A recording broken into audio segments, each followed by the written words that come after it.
Hi friends, இப்போ நீங்கள் பார்த்து கொண்டு இருப்பது கிரேனி 1. இப்போ கிரேனி 1 எப்படி பக் பண்ணுறது தான் பார்க்க போகிறோம். இப்போ அந்த டேபிள் மேலே இருந்த அந்த கிளாஸ் எடுத்து கீழே போடுங்க. போட்டோடனே அந்த சவுண்டை கேட்டு கிரேனி வரும். கிரேனி அந்த பெட்டு கீழே போகும்ல, அந்த இடத்துக்கு நான் கரெக்டாக நின்றுக்கோங்க. கிரேனி வந்துருச்சா, அதேமாதிரி கீழே அப்பில் மேலே அப்பில் அதுக்குள்ளே கொடுத்துக்கிட்டே இருங்க.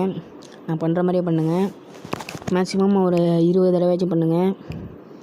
20 தடவை பண்ண பிறகு கிரேனி பக்காவும் பண்ணிக்கிட்டே இருங்க. அவ்வளோதான், கிரேனி பக்காயிருச்சு. பார்த்தா தெரியுதா? கிரேனி பக்காயிருச்சு. ஒரு கிளவியாக இருந்தால் நீ அடிச்சுக்காம பார்ப்போம் நீ. ஏன்னா அதனால் அடிக்க முடியாது, நம்ம பக் பண்ணியாச்சு. பாருங்கள், வாயை பாருங்கள், ரொம்ப நல்லாச்சு வைக்க பல்லு விளக்கி. நல்லா வர முடியாது. இப்போ நம்ம விளாட்லாம்.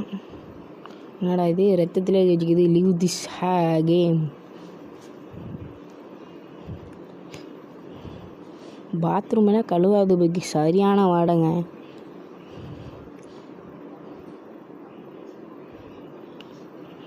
இப்போ நம்ம கீழே இறங்கணும், மேலே அப்படி பார்ப்போம். கீழே என்னமோ இருக்குது தானே, ஏன்னா பார்ட் ஆஃப் ஷார்ட் கன்.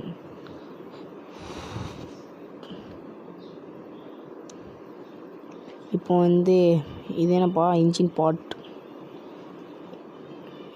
பாட்டு எதுக்கு தேவைப்படும், எடுத்துகிட்டு போய் பார்ப்போம். நேராக அங்கே இருக்கலாம், அந்த வழியில் போய் பார்ப்போம்.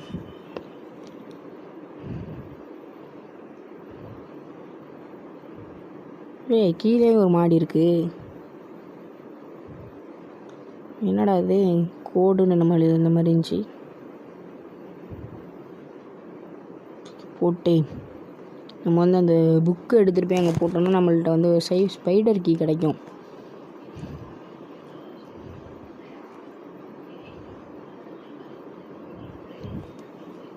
இப்போ நீங்கள் பார்க்க போகிறது கிரானியோட அம்மாவை சாவடிக்க போகிறோம். அதுதான் ஸ்பைடர் கீ வச்சுக்கிது. இப்போ நம்ம இப்படியே விட்டுட்டு செத்த நேரம் போனோம்னா ஸ்பைடர் கீ கிடச்சிடும். போய் வேறு ஏதாவது இருக்குன்னு பார்ப்போம். அந்த கோடுன்னு ஒன்று இருந்துச்சுல, அதை போய் முதல்ல போய் எடுக்க பார்ப்போம். எனக்கு தெரிஞ்சு எதுவும் இருக்காது தான்.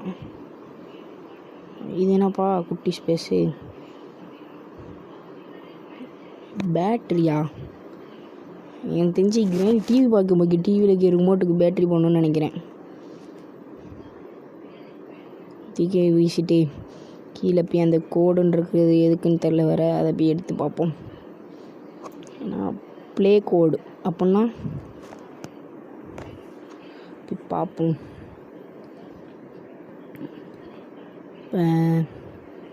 இந்த கணக்கு பாருங்க, கிரானியோட அம்மா. வெரி மை ஸ்பைடர் கேத்தா போட்டுருச்சு.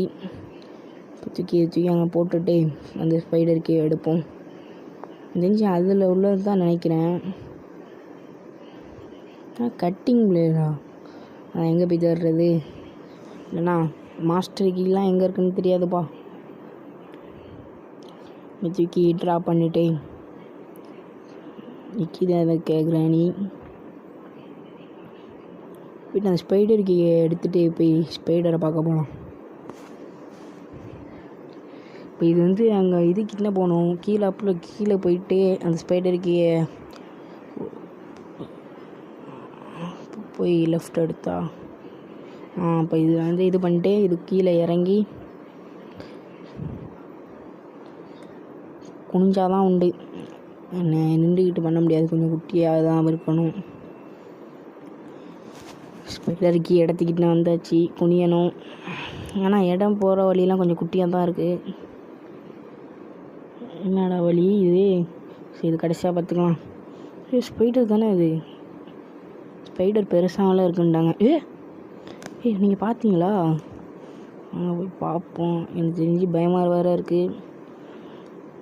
ஸ்பைடர் எப்படா பக் பண்ணுறது?